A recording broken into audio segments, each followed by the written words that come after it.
Pia. Bago natin ituloy ang kwento ng Kalye Serye, mga kaibigan, alamin muna natin ang isang magandang kasaysayan. Maganda to. Alamin muna natin ang Dabar Cats na mananalo ng house and lot. Bakit hindi gaganda yan? Oo. Ang maganda nito, manggagaling ko yan sa Lumina Homes. Nandito sa studio ngayon, Alan, ang mga Dabar Cats nating sugod bahay winners ng One for All for One. Simula nung August 1, ayan sila, hanggang September 30 ito. Sino kaya ang mananalo? Sino kaya mananalo dyan? Aba, Abay, putahan na natin yung drop box natin at alamin natin. mga kaibigan, nasa mga kamay po ni Alan Ang alin? ang kamalasan. Ay, Pero susi nasa to, kamay buenas ko po. ang swerte. Sila ang magbubukas. Okay, mga kaibigan, good luck sa inyong lahat. August 1 to September 30. Sinuksan na yung susi. Diba? Okay. Ayan na. Aha. Mali ang susi. Ayun na, Tararang, mga kaibigan. tarang. Ito na po. Oy. Ito po sa Hinalo. loob. Hinalo. Hinalo, mga kaibigan. Marami yan eh. Oh, yan. Ang dami. Oh. Hinalo. Dami pa. Okay. Iba-ibang lugar mula August 1 hanggang September. What? Ayan na. Nako. Siyempre, alam na nila ito eh. Kulay blue. Aba. Joel Kiano Malatag. Joel Kiano Malatag. Ayan, si Kuya. Marikina City. Lalaki. Bihira na naman. Asawa ni Adelpa Montemayor Malatag. Anong trabaho? Congratulations, ha. Ang trabaho mo, Kuya? Bus driver. Driver. Ayan. August 16 nung magwagay siya. At kasama pa natin dyan si Lumina Representative Miss RV Abad. Hi, Miss RV. Welcome to Eat Bulaga. RB. General Manager siya ng Ilocos Sur. Ilocos Sur yan. Anong reaction mo, pare? Marami pong salamat sa Lumina po at saka sa Itbulaga po. Magpapasalamat ko kasi tagal na po kasi ako talagang walang tirahan ko. Eh, nilubog pa po yung Pampanga. Kaya nagpapasalamat po ako sa Itbulaga. Kuya, syempre iniisip-isip mo na yung pag ako nanalo, sa ano ako pipili? Saan yung napili Pampanga, mong lugar? nabanggit niya eh. Opo. Pero dito na, nangungupahan na po ako sa Quezon City. Malayo na po, sir. Talaga. Meron kasi tayo, Kuya, sa Pandi at Plaridel. Meron din sa Pampanga, sa Tarlac, sa Cavite, sa Batangas, Quezon at Cebu. Iloilo meron din. Sa Quezon ka na, dahil Quezon City ka eh. Opo. Ayaw mo? Ayaw mo. Pwede na rin po. Pwede na rin po. Pwede na rin, okay. Pag-isipan mo na. Pakita mo yung pinalalunan niya. Eto, tingnan mo. Ang Ayan, magiging tingnan tahanan mo mula sa Lumina Homes. Ayan. Yan o, yan ang itsura. Irene. Irene model. Yan. 36 square meter house and lot, bungalow type. Galing. Okay. Congrats. Oy, congrats. Ay, magkapatid kayo? Hindi po. Kuya eh. Sabi kuya, tinawag ng kuya eh. RB, thank you ha. Thank you, Miss Okay. RB. Oy, sa'yo na. Susi. Ganyang kalaki yung bahay mo. Congratulations, Joel Thank you, Malata. Joel. Okay. Dito po kayo. Okay, mga kaibigan, ito naman ang nagpapasaya, Tito, at nagpapakilig sa tanghalian ng ating mga kababayan. Kalye serye na. Kalye, serye na. Ayan na. Ano kaya nangyari? Gustahin natin ang mga lola. At saka yung dalawa, ano kaya nangyari? Pasok. Ay, ako dati pinangarap ko lang to. Magkaroon ng sariling pamilya, magkaroon ng sariling asawa, mga anak na poprotektahan, aalagaan, saka bibigyan ng magandang buhay. Meron ng baby girl, tapos meron pang baby boy.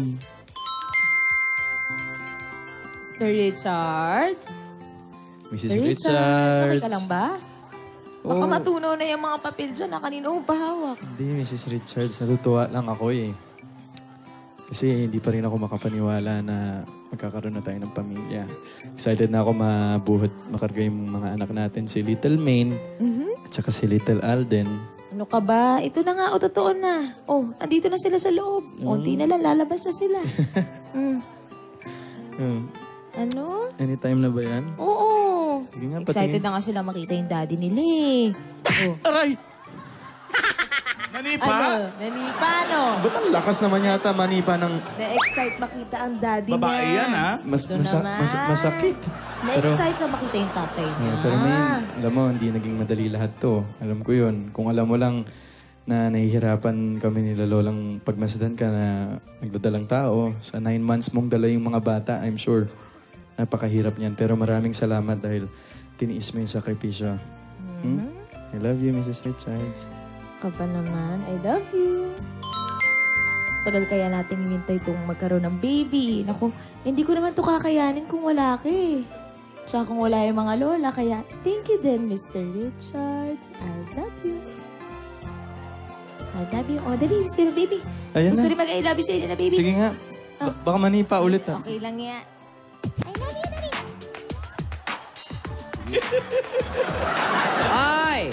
Gondola pa. Gondola. Ayan, kailangan siguraduhin malinis ang mga dedehan ng bata. Tama. Na-sterilize ko na to. Ay nako, sigurado ako sa ginagawa mong yan. Naku, mahihiyang lumapit ang mga mikrobyo sa mga apo sa tuhod natin. Walang lalapit na mikrobyo, 100%. Pati lamok, sigurado, Oh, tapo. at teka lang, ba't parang naging katol naman yan? Eh, di, syempre, yung mga lamok, kailangan ano natin Hoy, yan. kaya, Tidora, Yes. Opo.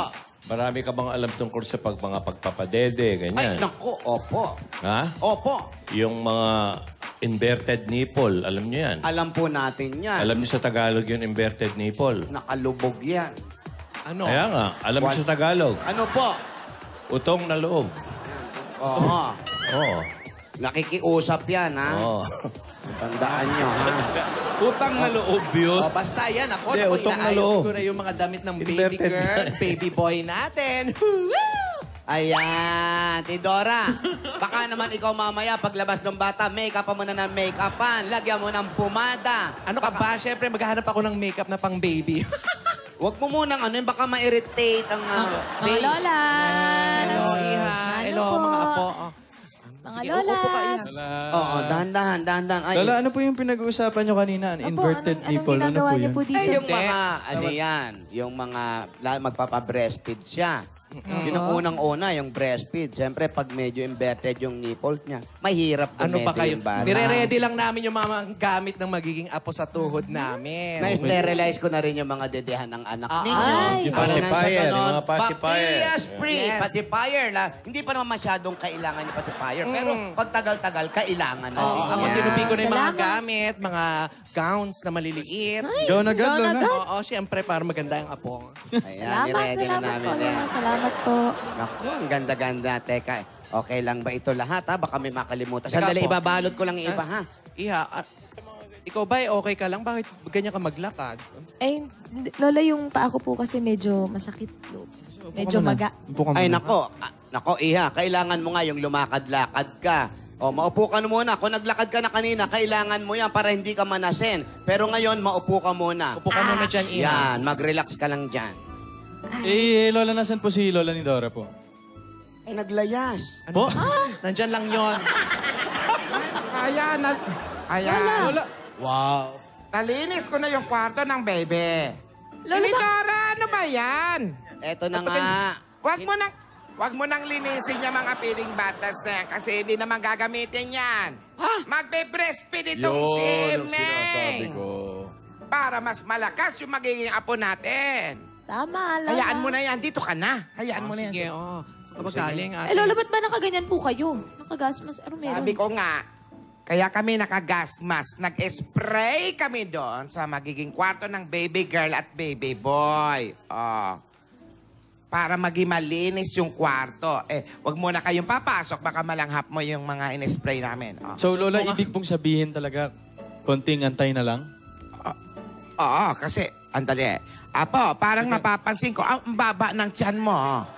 Lola, Mukhang Ganun talaga. senyales na yan na malapit ka ng mga anak. Malapit na tayo magkaapo sa tuhod. Malapit na. Opo, Lola. Eh, medyo Konting- ngalay na nga po ako. Sakit Masakit na rin. ba sa may balakang? Opo, Lola. Ano? Gano'n Opo. lalagay. Ito yung masahe, yung masahe. mo, O, yung tinuro. Yung tinuro. Hinga. Hinga. Inhale. Hold. Hold. 2 hours, ha? Anong 2 hours? Hindi. Okay ka lang? Kaya. Yan, Kaya. Sige, kaya mo yan. Parang first time mong maging Kaya. in pain ng ganyan katagal ah. Oo nga, ewan ko. Pagising ko kanina, ewan ko, sakit Masakit agad din eh. siya? Oo. Naku, alam ko na yan. Ganon talaga. Baka Nalalapit. mamaya, false alarm na naman yan. Magpapabuhat ka na naman sa akin, ha? Pero, Ano naman? Hindi pa ako nag-stretching. pero napapansin ko talaga parang mababa na ngayong tiyan ng apo natin. Ha? Mga malapit na po, So, Lola. isang eh. lalaki, isang babae, yung baby nila. Opo. Baby girl tsaka baby boy. Kailangan makaisip na tayo ng pangalan. Pangalan. Maria Tinidora. Napakagandang pangalan. Pag babae, yun lang. Wala nang iba. Maria Tinidora? Ang ganda. Hindi. Kapag lalaki. Ang magandang pangalan niyan yung Pwede Charmaine Nidora o Charmaine? Richard Nidoro. Ang bantot naman nun, ate. Idol. Napaka-selfish mo. Pwede yung mga sikat, yung mga Jack and Jill. Yung mga ganon. Jack and Dali, Jill. okay ka lang ba? Kaya mo Pepot ba? and Pengot. Pagsamahin na lang natin yung pangalan ni Alden at saka ni May. Pwede. Teka lang. Pwedeng Malden. Naku, parang cameraman. Maldo, yun. Pwede. Ang ganda, Lola. Alain. O kaya, Alma. Alma. Naku, Alma. Alma and Moranas. Yan. Maganda. Ayaw mo ng moreno, ha? Ako, mukhang... Aray. Masakit na ba yung tiyan mo? Ano ba? Uy! Ano ba naman, iha? Kung kailan ano ka yan? manganak, tsaka ka pa umihi. Ay! Lola, hindi po yata totoo. Alden! Paano bigyan na ni Lola na yan? Water bag na yan, oy. Teka, Lola! Lola, ang dami tubig! Aray! Sandali. Lola! Lola! Ano ba yan? ate! Lola, ate! Ang dami tubig! Manganganak na si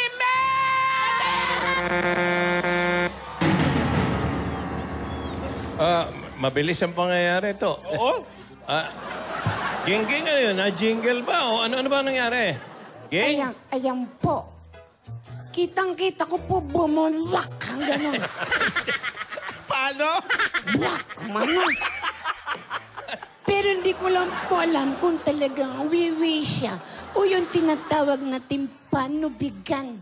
Oo, mukhang ganun na. Kasi pag naputok daw yung panubigan, yan po ay senyalis na manganganak na po ang ina na nagdadala sa bata. Ibig sabihin, kasunod na po niyan yung inunan, yung kinumot. Sama-sama na po yan. Binaligan. Kaya mga kaibigan, ready na po ang mga lola sa kanilang mga gamit ng kanilang apo at ng apo sa tuhod. Si Alden din po kanina nagsalita na tuwang-tuwa siya na susuporta niya ang kanilang mag-ina. Pero si Maine, kitang-kita pong nahihirapan pero excited na po siya sa kanyang panganganak.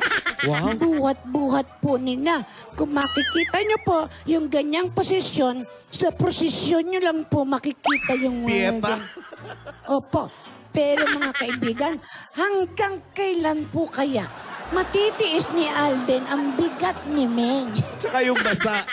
At yung basa, malapit na po, ano ang ipapangalan sa lalaki at ano ang ipapangalan sa babae? Yan. Malalaman Ayaw mo ng natin. ging-ging? Tsaka Maganda po yung gingging. ging-ging and gonggong. Mas maganda po yun. Si Gingging at si Gonggong. Hindi mahirap tandaan. O kaya Chad and Jeremy. Pwede rin po. Parang kanta lang. Ginggang, guri-guri-guri-guri, gonggong, ginggang, ginggong-gong. Ang tawagin ng mga bata, no? Kung Alan yung lalaki. Solomon and Sheba. Di po maganda. Talaga? Bakit naman? Di, tingin ka sa salamin para makita. Pero mga kaibigan, Bastos no? iniwan na po nila ako. Ang ibig sabihin, papunta na po sila sa ospital. Papunta na. Gusto ko rin po sumama. Abangan natin, sumama kaya sa ospital. Plam! Yun. Nag-freeze pa! Ang ganda! Ay! Manganganak pa si Mrs. Richards! Alamin natin ang mga susunod na mangyayari dito sa Kalye Serye. May maagang pamasuma sina Dabar Garcia,